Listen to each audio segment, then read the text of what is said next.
ખ્રિસ્તમાં મારા વહાલા ભાઈઓ અને બહેનો, આપ સર્વને ખ્રિસ્ત ઈસુમાં પ્રેમી સલામ. હું પાસ્ટર રવિન્દ્ર ગામિત આજે ફરીવાર આ બીજા ત્રિમાસિકના 12મા સાબાસાના પાઠમાં ફરીવાર તમારું દરેકનું હાર્દિક સ્વાગત કરું છું. વહાલા, આજનો જ આપણો સાબાસાનો પાઠ જે છે તેને આપણે શીખવા જઈ રહ્યા છે. તે કહે છે તેમને પ્રગટ કરો. આજના સાબાસાના પાઠને શીખવવાના માટે આપણી પાસે જે મહેમાનગણ છે, હું તેઓનો આવકાર કરું છું અને સાથે હું તેઓને વિનંતી કરીશ કે તેઓ આપણને ફરીવાર તેઓ પોતાની ઓળખાણ આપશે. હું છું તમારી સાથે અલ્પેશ ગામિત અને આજનો મારો રવિવારનો પાઠ છે કે તેમને વિપુલતાથી પ્રગટ કરવું અને સ્વૈચ્છિક અને શક્તિ થકી એમને પ્રગટ કરો. હું છું તમારી સાથે ઈસુ ગામિત. હું આજે મંગળવારનો પાઠ જે કહે છે કે ઈસુને પ્રગટ કરવા માટે કેટલાક સૂચનો અને બુધવાર છે ભટકતું બાળક. હું રમેશ વાઘમારે. મારો આજનો જે વિષય છે ગુરુવારનો તે છે તેમને પાછા લાવો. વહાલાઓ, આપણે એક પ્રભુના એક વિશ્વાસુ લોકો તરીકે આપણે આગળ વધીએ છીએ ત્યારે અહીં આજના સવાસાના પાઠને માટે એક સ્મૃતિ સૂત્ર એ પ્રમાણે કહે છે, હું થાકેલાઓને શબ્દથી આશ્વાસન આપતા જાણું, માટે પ્રભુ યહોવાએ મને ભણેલાની જીભ આપી છે. તે દર સવારે મને જાગૃત કરે છે. તે મારા કાનને જાગૃત કરે છે કે હું ભણેલાની પેઠે સાંભળું. યશાયા તેનો 50મા અધ્યાય અને 4 કલમ. આવો આપણા સમય આ સવાસાના પાઠના આગળ શીખીએ તે પહેલા આપણે પ્રાર્થનામાં જોડાઈશું. હું પાસ્ટર ઈસુ ગામિતને વિનંતી કરીશ, તેઓ આપણને સવાસાના પાઠમાં દોરી જશે. આવો આપણે પ્રાર્થના કરીએ. હે મારા જીવિત અનુગ્રહકારી દયાળુ પ્રભુ પરમેશ્વર, અમે તમારા નામને આભાર માનીએ છીએ, ધન્યવાદ કરીએ છીએ તમારી દયા તમારી કૃપાથી આજનો સુંદર સમય, આજનો જે અભ્યાસ પાઠ અને અભ્યાસ માટે અમે આગળ વધી રહ્યા છીએ ત્યારે વિશેષ પ્રભુજી તમે તમારા પવિત્ર આત્માની ધરવણી આપો કે તમારા વચનોને પિતા પ્રભુજી એક સારી પેઠે સમજી અને શીખીએ અને એનું પાલન કરનારા બાળકો બની પિતા. અને વિશેષ પિતા પ્રભુ જે બાળકો નિહાળી રહ્યા છે તેઓને પણ પ્રભુ તમારા હાથમાં સોંપું છું. ટૂંકી વિનંતી ઈસુ પ્રભુ તમારા પ્રિય અને મધુર નામમાં માગું છું. આમેન. વહાલાઓ, આપણે આજે સબાસાનો પાઠ જ્યારે જોઈ રહ્યા છે કે તેમને પ્રગટ કરો, ત્યારે આપણે દેવને કેવી રીતે પ્રગટ કરી શકીએ છીએ એ બાબત પર આપણે વિશેષ ધ્યાન આપવાના છે. આપણો જે સવાસાનો પાઠ જે આપણે છે તે કે ખ્રિસ્તના સંબંધમાં વધવું, ત્યારે ખ્રિસ્તના સંબંધમાં વધતા સમયે એ સમય દરમિયાન આપણે પોતાને એ ખ્રિસ્તમાં કેવી રીતના પ્રગટ કરી શકીએ એ બાબતે આપણે જોઈએ છીએ. ત્યારે અહીં એક સુંદર ઘટના આપવામાં આવી છે. એક દિવસ એક સાબાથના વારે એક દેવના જે સેવક છે, બાળક સાહેબ છે, તે વહેલી સવારે જાગી જાય છે અને જાગ્યા પછી સબાસાના પાઠની યોગ્ય તૈયારી કરી લીધી. ત્યાર પછી એણે એક દેવી સભાની અંદર એક સારો સંદેશો તૈયાર કર્યો અને જલ્દી ઘરની બહાર નીકળે છે, પોતાની કાર લે છે અને કારમાં બેસીને ચર્ચના તરફ આગળ વધે છે. એવા સમય દરમિયાન આગળ જઈને જુએ છે તો ઘણી ટ્રાફિક છે, ઘણા લોકો રસ્તામાં જઈ રહ્યા છે અને આગળ જ્યારે જોયું છે ત્યારે જોઈને નારાજ થાય છે કે મારે તો સમયસર ચર્ચમાં પહોંચવાનું છે, તું કેવી રીતના પહોંચું? અને થોડીક આગળ વધે છે એટલામાં તો એક અચાનક બીજી કાર સામેથી આવે છે અને આગળ તે ઊભી થાય છે અને એ અટકે છે, જોરમાં બ્રેક મારે છે અને મનમાં બબડે છે અને ગુસ્સો થાય છે કે જે બાજુની કારવાળો ડ્રાઈવર જે છે એના પર ગુસ્સે થાય છે. એમ કરીને ત્યાં ચર્ચમાં પહોંચે છે અને થોડી વાર પછી એ ચર્ચની ભક્તિ સભા શરૂ થાય છે અને થોડા સમય બાદ પાસ્ટર જે સેવક છે તે આગળ આવે છે, પુલપુટ પરથી નજર બધે ફેરવે છે અને આમ તેમ જોઈએ તેમાં એ જ ડ્રાઈવર પર એની નજર અટકે છે કે જેને રસ્તાની અંદર એને પોતે એક ગુસ્સાના નજરથી જોઈને બબડ્યો હતું. તો વહાલાઓ, અહીં આજ આ એક જે દેવના સેવકની ઘટના છે આપણને એક વાતને સમજવા માટે મદદ કરે છે કે પાછળથી એ ચર્ચ જ્યારે ભક્તિ સભા પૂર્ણ થાય છે ત્યારે એ લોકોને ખબર પડે છે, દેવના સેવકને ખબર પડે છે કે જે વ્યક્તિ ચર્ચની મુલાકાત આવ્યો હતો એ ખરેખર તે બન્યો એક સભ્ય ન હતો, પણ એમના સગાવાલા ત્યાં હતા, એમને મળવાને માટે આવ્યો હતો. તો આપણે આજે જાણતા કે અજાણતામાં, જાણ્યા લોકો કે અજાણ્યા લોકો સાથે આપણે કેવો વ્યવહાર કરીએ છીએ એ આપણે જોવા મળે છે. ખ્રિસ્તને પ્રગટ આપણે કેવી રીતના કરી રહ્યા છીએ. અહીં જે દેવનો સેવક છે ખરેખર સંદેશ આપવા માટે આગળ ઉભો થયો છે ખરો, પણ થોડા ક્ષણો પહેલા જ એણે અજાણ્યા લોકો સાથે પોતાનો વ્યવહાર ખ્રિસ્તને પ્રગટ કરવામાં ઉપયોગ નહોતો કર્યો.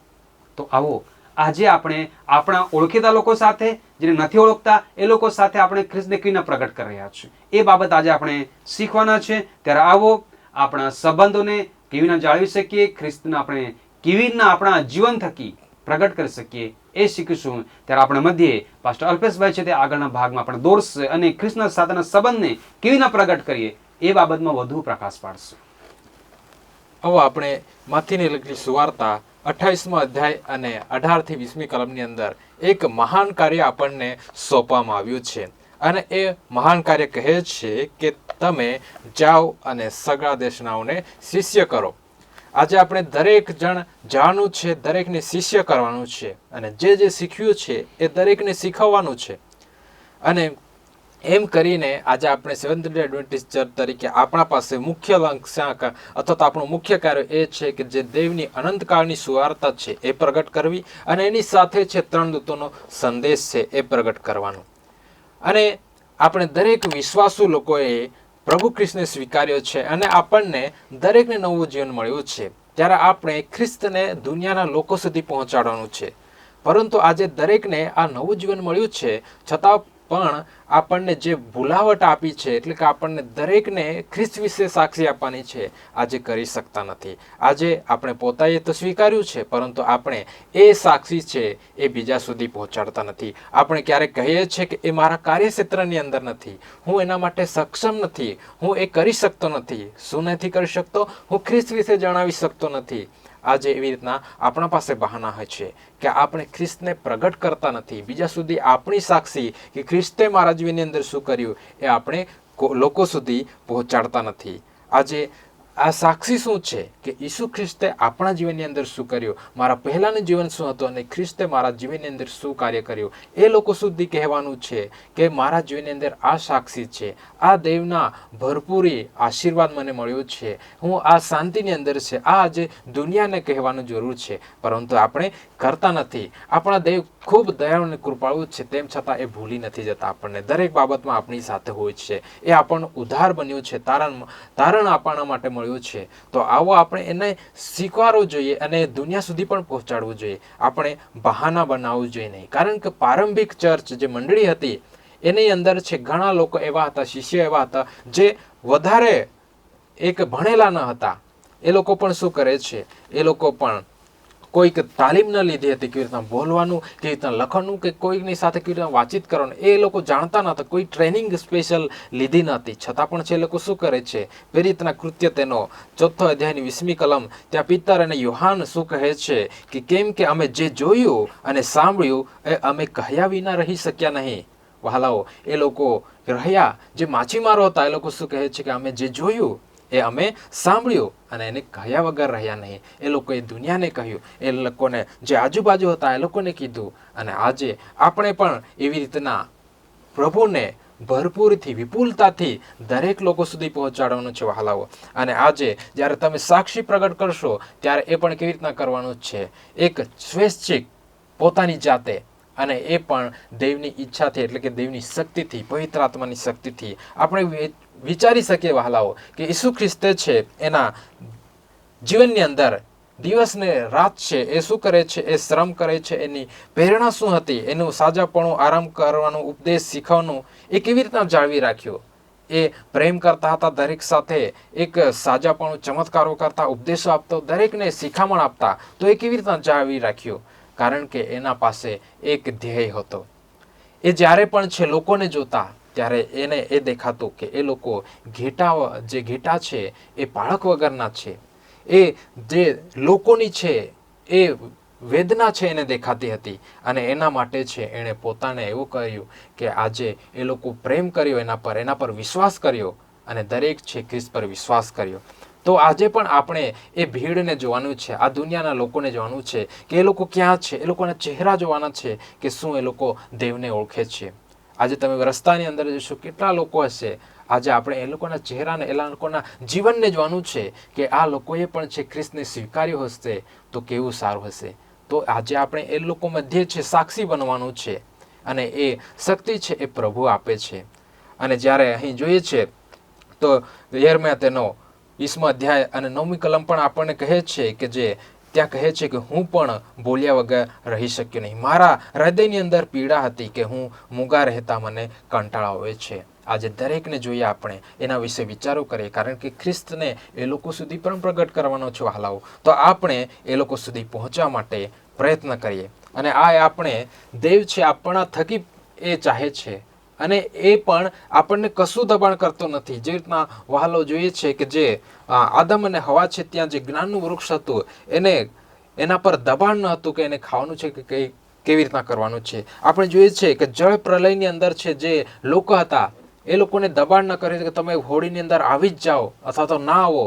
એ લોકોને ઓપ્શન હતો, એક વિકલ્પ હતો એની પાસે. ઇઝરાયલ લોકોને છે એ કરારની અંદર રહેવા માટે એ કોઈ દબાણ ન હતું, એ આમંત્રણ હતું. અને તેવી રીતના જોઈએ છે કે આપણા પણ કોઈ પણ દબાણ કરતો નથી ખ્રિસ્ત, પરંતુ આપણને એ જરૂરિયાત પૂરી પાડે છે, આપણને એ શક્તિ પૂરી પાડે છે અને કોઈ જાતનું આપણે દબાણ કર્યા વગર એ ચાહે છે કે આપણે એની સાક્ષી પ્રગટ કરી, કારણ કે એણે આપણા જીવનની અંદર કામ કર્યું છે. તો એ સાક્ષી છે આપણે ઈસુ ખ્રિસ્તનો જે અભિગમ છે, એટલે કે એને પ્રતિબિંબ કરવાનો, એ ખ્રિસ્તનું ચારિત્ર લોકો સુધી પહોંચાડવાનું છે, એ આપણું કાર્ય છે અને એ આપણે કરવાનું છે. ખ્રિસ્ત આપણના માટે કોઈ દબાણ કરતો નથી. તો વહાલાઓ, આપણે પોતાની જાતને પ્રભુની સેવા માટે એક માર્ગ બનાવીએ, આપણે આપણું એક ઉદાહરણ બનાવીએ, ખ્રિસ્તનું ઉદાહરણ બનાવીએ, જેથી આપણે એને પ્રગટ કરી શકીએ. આવો આપણે એ કેટલાક સૂચનો છે એના વિશે જોઈશું, જે પાસ્ટર રીસુભાઈ આપણને સૂચનો આપશે. સારું, આ સમયે આપણે મંગાવાનો પાઠની અંદર આપણને જણાવે છે કે ઈસુને પ્રગટ કરવા માટેના કેટલાક સૂચનો.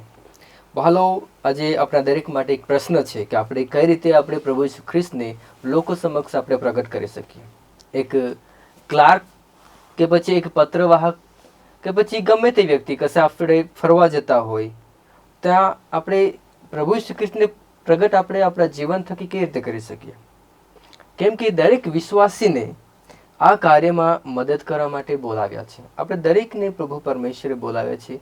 જે પ્રમાણે આપણે માથીનો 28 અધ્યાય અને એનું જે પ્રોક્લેમેશન છે જે આપણે જોઈ રહ્યા છે કે આપણે દેવને પ્રગટ કરવાનું છે અને આપણે દરેકને બોલાવ્યા છે. એટલા માટે યશયા તેનો 50 અધ્યાય અને 4 કલમની અંદર જે યાદ વચન આપણે વાંચ્યું છે કે હું થાકેલાઓને શબ્દથી આશ્વાસન આપતા જાણું, માટે પ્રભુ યહોવાએ મને ભણેલાની જીભ આપી છે અને મેં ભણેલાની પેઠે સાંભળું.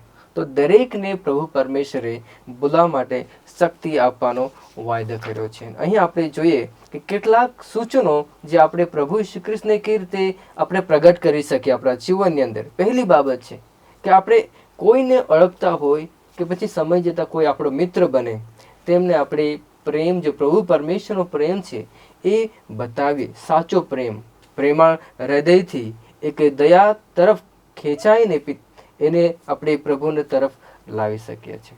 અને બીજો મુદ્દો છે કે એ વ્યક્તિને સારું આપણે પ્રાર્થના કરીએ, એની સાથે આપણે વાતચીત કરીએ, એ વ્યક્તિ સાથે આપણે પ્રાર્થના કરીએ અને જે અનુભવ, જે ગવાહી, જે સાક્ષી આપણા જીવનની અંદર થઈ છે પ્રભુ ઈસુની સાથે, એ એમની સાથે આપણે વહેંચીએ. અને જો આપણે આપણી સાક્ષી, આપણી ગવાહી તેમની સાથે વહેંચીએ છીએ, ચોક્કસ પ્રભુ તેના હૃદયની અંદર કાર્ય કરશે. અને બીજો મુદ્દો પણ આપણને મળે છે કે જો બની શકે તો તેને આપણે આપણા મંડળીની અંદર જોડાવા માટે આપણે એને નિમંત્રણ આપી શકીએ છીએ અને આવકાર આપણે આપી શકીએ છીએ. તમારા મિત્ર કે જો કોઈ વ્યક્તિ છે જેની સાથે આપણે પ્રભુને વહેંચી રહ્યા છે, જેની સાથે આપણે વાતચીત કરી રહ્યા છે, એની જરૂરિયાતો માટે આપણે પ્રાર્થના કરીએ, એમના માટે પ્રાર્થના કરીએ, એને સલાહ, એને માર્ગદર્શન મળે એ માટે પ્રભુને આપણે પ્રાર્થના કરીએ. અને એક દિવસ એવો સમય આવશે કે જરૂર તે આપણને પૂછશે કે આગલું પગલું જે શું છે એ લેવું જોઈએ. અને લાસ્ટની અંદર આપણને સુંદર જે જણાવ્યું છે કે આપણે ક્રિયાઓ એ જાહેર કરવું જોઈએ કે આપણે કોના છે. આપણા વર્તન થકી, આપણા ચરિત્ર થકી આપણને લોકો સમક્ષ જાહેર કરવું છે કે આપણે પ્રભુના બાળકો છે. તો એ પ્રમાણનું આપણું ચરિત્ર, એ પ્રમાણનું આપણનું વાણી વર્તન પણ હોવું જરૂરી છે. એ રીતે આપણે પ્રભુને પ્રગટ કરી શકીએ છીએ. અને બુધવારનો જે પાઠ છે કે ભટકતું બાળક, અહીં એફ્રાઈમ વિશે અહીં જણાવવામાં આવ્યું છે, જે યર્મિયા તેનો 31મા અધ્યાયની અંદર આપણને મળે છે કે યર્મિયા 31 અને 15 કલમ અંદર યહોવા કહે છે કે રુદનનો મોટો વિલાપનો સાદ રામામાં સાંભળવામાં આવે અને રાહેલ પોતાના છોકરાને સારું રડે છે અને તે પોતાના છોકરા સંબંધી દિલાસો લેવા ના પાડે, કેમ કે તેઓ હતા થયા છે. તો અહીં જે એફ્રાઈમ વિશે આપણે જોઈએ છીએ, હોઝિયાનો પુસ્તકની અંદર પણ તેના વિશે લખવામાં આવ્યું છે કે એફ્રાઈમ જે છે એ દેવના પસંદ કરેલા રાષ્ટ્રનો એક ભાગ રૂપે હતા, પરંતુ તે ભટકી જાય છે. અન્ય દેવી દેવતાઓની પૂજા આરાધના, એની સાથે વ્યભિચાર, એ સગળી બાબતોની અંદર ફસાયેલા હતા. એના માટે જે છે રાહેલનું જે ઉપમા રૂપક લેવામાં આવ્યું છે કે એના માટે રડે છે, એક ભટકતું બાળક માટે રડે છે. એને બાઇબલનું વચન તેમના માટે દિલાસો આપે છે કે તું રુદન કરો, તારી આંખમાંથી આંસુ પાડવાનું બંધ કર, કેમ કે તારું શ્રમ સફળ થશે એવું યહોવા કહે છે. તેના શત્રુના દેશમાંથી પાછો આવશે. અને આ દિલાસાવાળું જે વચન છે એ પ્રભુ જે છે એ રાહેલ જે છે એને કહે છે. અને અહીં એફ્રાહીમની વાર્તામાંથી આપણે શીખીએ છીએ કે પ્રભુ હંમેશા આપણને આશા આપે છે, કારણ કે દેવ હાર માનતા નથી. તેમ છતાં તેના માર્ગદર્શન અને લોકોને વારંવાર જે ઠપકો આપે છે, દેવની જે કરુણા છે ક્યારેય નિષ્ફળ થતી નથી. અને વિશેષ વાલાઓ, આજે આપણે ખૂબ જ પીડામાં હોય કે હતાશામાં હોય કે પછી આપણે નિરાશા અનુભવતા હોય, અથવા તો આપણે નજીકના લોકોની સાથે નકારાત્મક રીતે બોલીએ, જો દેવ સાથેના સંબંધથી દૂર ગયા છે, તેઓની સાથે જો આપણે વાર્તાલાપ કર્યા છે, તો તેઓને આપણે યાદ અપાવવાનું છે કે પ્રભુ તેઓને પ્રેમ કરે છે, પ્રભુ તેઓને દિલાસો આપવા માગે છે, પ્રભુની પાસે આશા તેઓને સારું છે. દેવ આપણને યાદ અપાવે છે કે તે રખડતા બાળકોને ભૂલ્યા નથી. વાલાઓ, જો આજે તમે અને હું પ્રભુની સાથે સંબંધોથી દૂર છે, તો આવો આપણે પ્રભુની પાસે આવીએ અને પ્રભુને પ્રગટ કરવા માટે આપણે પ્રયત્ન કરીએ, કેમ કે પ્રભુ આપણને કોઈ પણ દિવસે ભૂલતા નથી. અને અંતની અંદર એ જ હું કહેવા માગીશ કે પ્રભુ કહે છે કે તેમને હૃદય આવી વ્યક્તિઓ માટે ઝંકે છે. તે ઈચ્છે છે કે તેઓ તેમની પાસે પાછા ફરે અને તેની દયા મહાન છે. પ્રભુ ઈચ્છે છે આપણે પ્રભુની પાસે આવીએ. જો આપણે ભટકી ગયા હોય તો આવો આપણે પ્રભુની પાસે આવીએ અને આપણું જીવન જે છે એ પ્રભુને સમર્પણ કરીએ. આમેન. આજના વિષય આપણે જોતા તેમને પ્રગટ કરો. આપણે કોને પ્રગટ કરવાનું છે? પ્રભુ ઈસુને પ્રગટ કરવાનું છે. તો ગુરુવારનો પાઠ આપણે એ સમજાવે છે કે તેમને પાછા લાવો. હવે પ્રભુના આપણા માટે એક પડકાર છે, આપણા માટે એક ચેલેન્જ છે. જેમ કે પાસ્ટર યુસુફે આપણને કહ્યું, માથીનો 28મો અધ્યાય તેને 18-19-20 કલમ કે હું તમને જગતમાં મોકલાવું છું. આપણે શિષ્ય છે, આપણે જે બધા સામે રહ્યા છે આપણે શિષ્ય છીએ. આપણા પર શું કાર્ય છે, આપણા માટે શું દેવે કાર્ય સોંપ્યું છે, તે આપણાને આજે આ પાઠમાં જોવા મળે છે કે આપણાને પ્રભુને પ્રગટ કરવાનું છે. અને જે ચેલેન્જ, જે પડકાર, જે લક્ષ્ય પ્રભુનો આપણા માટે છે તે તેમને પ્રગટ કરવાનું, પ્રભુને આપણે પ્રગટ કરવાનું છે. પ્રભુ કોણ છે? પ્રભુ સાર્વકાલિક જીવન આપનાર છે અને ઉદ્ધાર કરનાર છે. તો અમે એ આશા રાખીએ, અમે એ વિશ્વાસથી લોકોને લાવીએ કે લોકોનો ઉદ્ધાર થાય. અને પ્રભુને એ માટે જ હેતુ છે કે લોકો કોઈનો નાશ ન થાય. તો તેમને પાછા લાવો. કોને આપણે પાછા લાવીએ? જેઓ ભટકતા હોય. આજે આપણને પાસ્ટર યુસુફે કહ્યું કે એફ્રાઈમ વિશે તેમને સમજાવ્યું આપણને કે રાહેલ તેના માટે રડે છે, પણ દેવ કોઈ પણ નિરાશ વ્યક્તિને નિરાશ રહેવા દેતો નથી. અને તેને વચન આપે છે, તે કહે છે કે ભટકતાઓને હું પાછા લાવીશ. તો એ ભટકતાઓને પાછા લાવવા માટે જવાબદારી પણ અમારી જ છે. પ્રભુ આપણાને તેડાવે છે, પ્રભુએ આપણને બોલાવ્યું છે. અને ત્યાં વ્યવહારિક રીતે જો આપણે જોઈશું તો પ્રભુના સાથેના સંબંધથી જેઓ દૂર ચાલ્યા ગયેલા હોય, કોઈ પ્રિય વ્યક્તિ હોય, તો તે કેવી રીતે આપણે તેને પાછા લાવીશું? અને કેવી રીતે આપણે તેની સાથે સંબંધ બાંધીશું? તેની સાથે કેવી રીતે આપણે સંબંધ કરવો? તે આપણા માટે પડકાર તો છે જ. તો આપણે આશ્ચર્ય પામવા ન જોઈએ કે આના માટે ઘણી મુશ્કેલીઓ છે કે તેમને આપણે કેવી રીતે પાછા લાવીએ. તો તમને કદાચ આશ્ચર્ય થશે કે હવે તેમની સાથે કેવી રીતે આપણે સંપર્ક કરવો, કે તેઓને કેવી રીતે એક જગતમાં તેઓ ભટકી રહ્યા છે અને જગતની સાથે સંબંધ ધરાવી રહ્યા છે.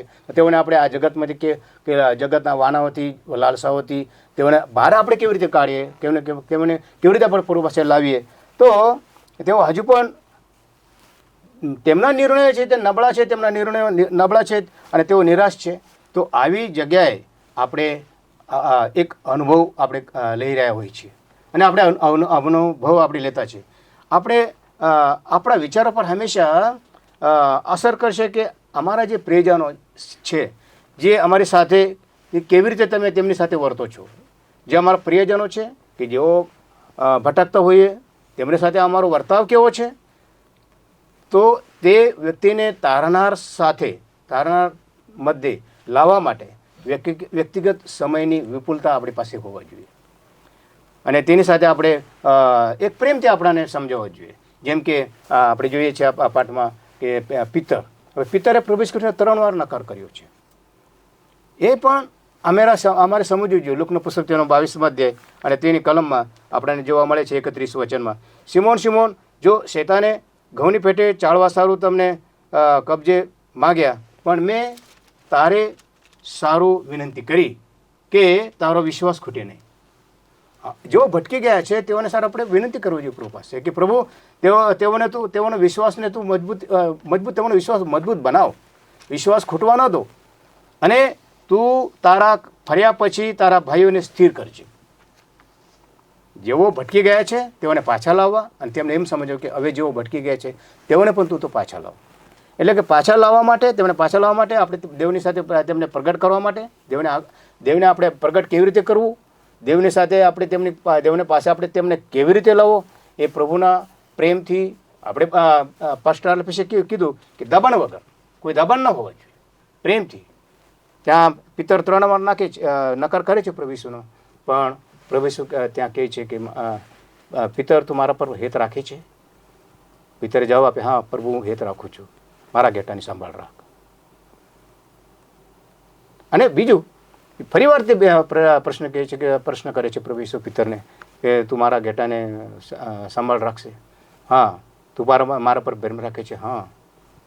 તો ત્યાં પણ ફરી એક ત્રીજી વાર પણ પ્રભુ કહે છે કે તું મારા પર હેત રાખે છે, મારા ઘેટાની સંભાળ રાખ. તો આ પ્રેમથી, દબાણ નહીં. ત્યાં પ્રભુ ધારતે તો એને તો જોરમાં બોલતે, એને હુકમથી બોલતે, એને એ પિત્તર ઉઠ તો તું આ કામ કરતો નહીં, પણ પ્રભુની ભાષા. અમે ગમે તેવું અમારા પાસ્ટર ઈસુ અમને કીધું કે આપણું વર્તન, અમારી વાણી, વ્યવહાર, અમારી ભાષા, બોલી જે કંઈ અમારું હોય એ બધા પ્રેમથી હોવો જોઈએ. કદાચ અમે પ્રેમથી પણ લોકોને લાવી શકીએ, કદાચ અમે અમારા વર્તણૂકથી પણ લોકોને લાવી શકીએ. કદાચ એવું ના હોય તો અમારે બોલવા માટે અમારી પાસે બોલવાની તાકાત છે. પ્રભુ કહે છે કે તમે લોકો સાથે વાત કરો, તમે બોલો.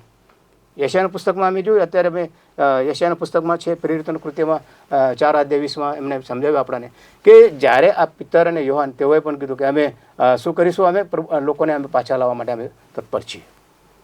આપણી પાસે બોલવા માટે શબ્દ છે, અમે બોલી શકીએ. તો હાલો એફેસોના પત્ર તેનો 3 અધ્યાય અને તેની પણ 17 થી 19 કલમમાં હું તમને સમજાવું છું કે ત્યાં, અને વિશ્વાસથી તમારા હૃદયમાં ખ્રિસ્ત વસે, જેથી તમારા મૂળ પ્રીતિમાં ઘાલીને અને તેમાં પાયો નાખીને તમે સર્વ સંતોની સાથે ખ્રિસ્તની પ્રીતિમાં પહોળાઈ, લંબાઈ, ઊંચાઈ અને ઊંડાઈ કેટલી છે તે સમજી શકો. અને ખ્રિસ્તની પ્રીતિ જે માણસોની સમશક્તિની બહાર છે તે તમે સમજી શકો, તે તમે દેવની સંપૂર્ણતા પ્રમાણે સંપૂર્ણ થાઓ. તો આપણે દેવની પ્રીતિ, દેવની પહોળાઈ, પ્રેમની પહોળાઈ કેટલી છે, ઊંડાઈ કેટલી છે, ત્યાં અમે પોતે અનુભવ કરી રહ્યા હોય અને અમે કર્યો હોય તો અમે અનુભવ લોકોને જણાવીએ અને પ્રભુ પાસે અમે લોકોને લાવીએ. એ જ આપણો આજે ચેલેન્જ છે આપણા માટે. તો આપણે ફરી એકવાર હું તમને વિનંતી કરીશ, આજના પાઠ સરસ છે કે આપણે પ્રભુને કેવી રીતે પ્રગટ કરવો. તમારા પાસે સાધન છે, જે તમારી પાસે દાનો છે, તેનાથી તમે પ્રભુને લોકો પાસે તમે લાવી શકો છો. આમેન. વહાલાઓ, આ સમય દરમિયાન હું વિશેષ દેવ પિતાનો આભાર માનીશ અને દરેક મહેમાનગણનો આભાર માનીશ કે દેવને પ્રગટ આપણે કેવી રીતના કરી શકીએ છીએ એના સંબંધમાં આજનો શાબાશનો પાઠ આપણે વ્યવસ્થિત રીતે સમજાયો છે. જેમ પ્રભુના વચનમાં માથે લખેલી સુવાર્તા તેનો 5 અને 16 પણ લખ્યું છે કે તમે તમારી રૂઢિકરણોને એ રીતના પ્રકાશવા દેજો કે તે જોઈને વિદેશી લોકો પણ આકાશમાંના તમારા બાપની સ્તુતિ કરે. અને ખરેખર એ જ બાબત આજે આપણે શીખ્યા છે. ત્યારે હું તેઓનો ફરીવાર આભાર માનીશ કે તેઓ પોતાનો સમય આપણને આપ્યો છે અને આપણે સુંદર રીતે તેનો થકી શીખ્યા છે. જ્યારે તમે આ સમય અહીં જોઈ રહ્યા છો ત્યારે હું તમને દરેકને વિનંતી કરવા માંગીશ કે જ્યારે આ વિડીયો તમે જોઈ રહ્યા છો ત્યારે તમે આ વિડીયોને તમે લાઈક કરો, આ ચેનલને તમે સબસ્ક્રાઈબ કરો અને જે બેલ આઇકન છે તેને દબાવો. અને વિશેષ કે તમારા મિત્રો મંડળ, તમારા સગા સંબંધીઓ છે તેને આ વિડીયો મોકલો કે જેથી કરીને તેઓ આ વિડીયોને જોશે, તેઓ પણ શીખે, તેઓ પણ આશીર્વાદિત થઈ શકે. જો તમારી કોઈ પ્રાર્થના વિનંતી છે, તમે કંઈક કહેવા માગો છો, તો તમે કોમેન્ટ બોક્સમાં લખી શકો છો. પણ જો તમે કંઈ વધુ જાણકારી મેળવવા ઈચ્છો છો, અમારો સંપર્ક કરવા ધારો છો, તો હું તમને વિનંતી કરીશ કે તમે અમને લખી શકો છો. તમે digitalwiu@gmail.com એના પર લખો. અમે ચોક્કસપણે તમારો સંપર્ક કરીશું અને તમારા સાથે સંપર્ક કરીને તેનો જવાબ અમે આપીશું. આવો આ સમય દરમિયાન આપણે આ સબાસાના પાઠને પૂર્ણ કરવા તરફ જઈએ. ત્યારે આવો આપણે પોતાની આંખોને બંધ કરીશું, આપણે પ્રાર્થનામાં જોડાઈશું અને આપણા મધ્ય પાસ્ટર અલ્પેશભાઈ છે, આપણને છેવટની પ્રાર્થનામાં દોરશે. અમારા પ્યારા પરમેશ્વર, તમારા નામને ધન્યવાદ આપીએ છીએ પ્રભુ. આજના વચનો માટે આભાર માનીએ છીએ, આ અભ્યાસક્રમને માટે આભાર માનીએ છીએ પ્રભુ. આજે અમને દરેકને તમારું વચન અને પ્રભુ અમારી જીવનની સાક્ષી કે પ્રભુ તમે અમારા જીવનની અંદર શું કર્યું છે એ દરેક સુધી પહોંચાડવા પ્રભુ અમને દરેકને, જે અમારા શ્રોતા છે તેઓ દરેક વિશ્વાસીઓને તમે મદદ કરો અને સહાયતા કરો. આ પ્રાર્થના મસીહ ઈસુ ખ્રિસ્તના મધુર નામથી માંગીએ છીએ. આમેન. વહાલાઓ, આ સમયે અહીં આજનો આ સબાસાના પાઠને આપણે પૂર્ણ કરીશું અને આપણે રજા લઈશું. આવીશું આપણે ફરીવાર એક બીજા વિષય સાથે બીજા સભાશાળામાં મળીશું.